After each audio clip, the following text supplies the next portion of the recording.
Hi, I'm Nick from the Action Popcast, and today I am reviewing the FIFINE Tank3 microphone. This is a dual XLR USB microphone. FIFINE have reimbursed me for this, but my views on my own, they don't get to see this before it goes out, and they don't have any input on what I say. I have previously reviewed the K688 by FIFINE. I will link that in the video description if you want to take a look to compare how these mics sound next to each other. Let's take a look at what's in the box and let's get on with reviewing this mic. So, what do you get in the box? Here's the box itself. You get the microphone, of course. Be disappointing if you didn't. You also get a USB-A to USB-C cable, just over 8 foot long. I have measured it, and you get this very in-depth instruction manual in case there's anything you need to troubleshoot. You don't get one of these adapters, one of these little thread adapters for the yoke, because the yoke supports both 3/8 to 5/8 in there, so you will not need an adapter, which I think is a really nice feature. Now, what are the key features of this microphone? This is a dual XLR and USB microphone, so you can plug into an audio interface via the XLR cable and control it from that, or you can plug it in directly to your computer with the provided XLR cable and control the mic from there. Now, if you're using this in XLR, you would control the gain from the knob on the side here, and you can also plug in your own headphones for zero latency monitoring, and you would control the headphone volume from this knob here. What I would say, it's not the loudest amplifier in the world for headphones, but I find it's perfectly passable for hearing yourself. Some people like it louder. I think it's fine. There's also this mute button here, which is green. Now, when it's green, that means you're not muted. And when you press it, it goes red and you will be muted, just to indicate that you are actually muted. So I'm going to press it and you shouldn't hear what I'm going to say.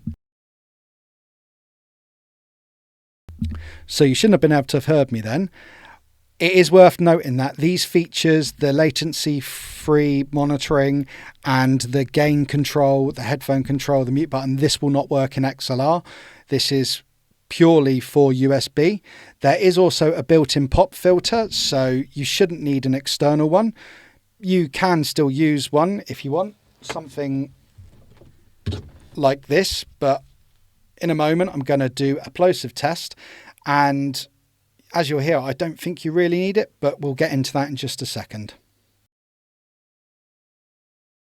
So the whole time I've been recording this review, I have been in the USB mode. So this is how it sounds in USB. I'm now going to do a plosive test.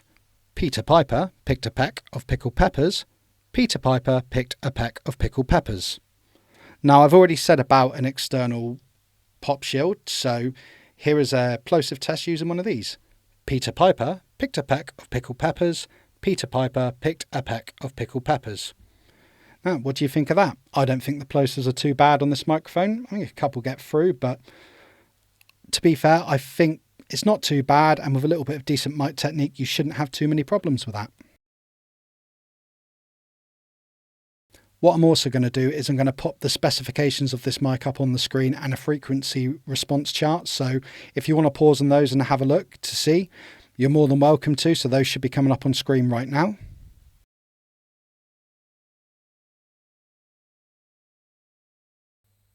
Now, as I've already said throughout this review, I have been using this microphone in USB mode. I've just switched over to XLR mode in my audio interface. My audio interface is the Vocaster 1. I'm using this with no processing on. This is just raw, how the mic would sound. Have a listen, see what you think. Do you like it? What I can also do is I can turn on some processing. There we go. Now this is the microphone with some processing. There's a little bit of compression on there, a little bit of EQ and a high pass filter. I personally like this sound. I think this mic shines with a bit of processing. Now, there are things you can do when it's in XLR mode to add some of that. You could, of course, use the OBS options to add some filters to your microphone, or you could use something like the virtual audio cables and voice meter banana. They're just a couple of options. I will say, though, it would be nice if FIFINE could actually come up with their own app like Mayano has. I said that in the last review for the last mic. I'm going to say it in this one. Hopefully that is something FIFINE will do in the future. So I mentioned earlier in the review that this microphone has its own built-in yoke, and I've found, along with some other people who have reviewed this microphone, that no matter how much you tighten the knob on it, you just can't seem to get it quite tight enough, and the mic can on occasion slip. And that's not ideal. So what did I do? I unscrewed the knob on the side, which you tighten up, and I found that there was this little plastic washer just here. I don't know if you can see that, it's very tiny. Solid plastic, quite thick. And I took that out.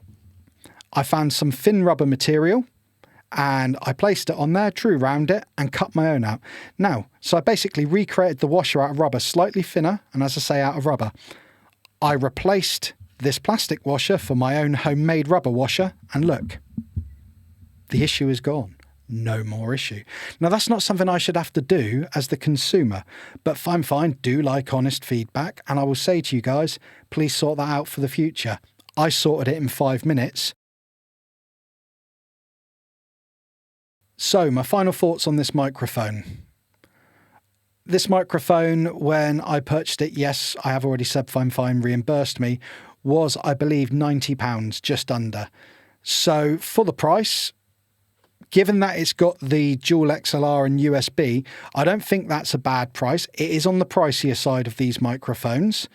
But what I would say is, if you just want an XLR microphone, if you're already up near the £90 mark, you could be looking at things like the Shure SM58. However, that doesn't mean I think this is a bad microphone. I think this microphone sounds good. I think it sounds fairly clean and neutral when it hasn't got processing on.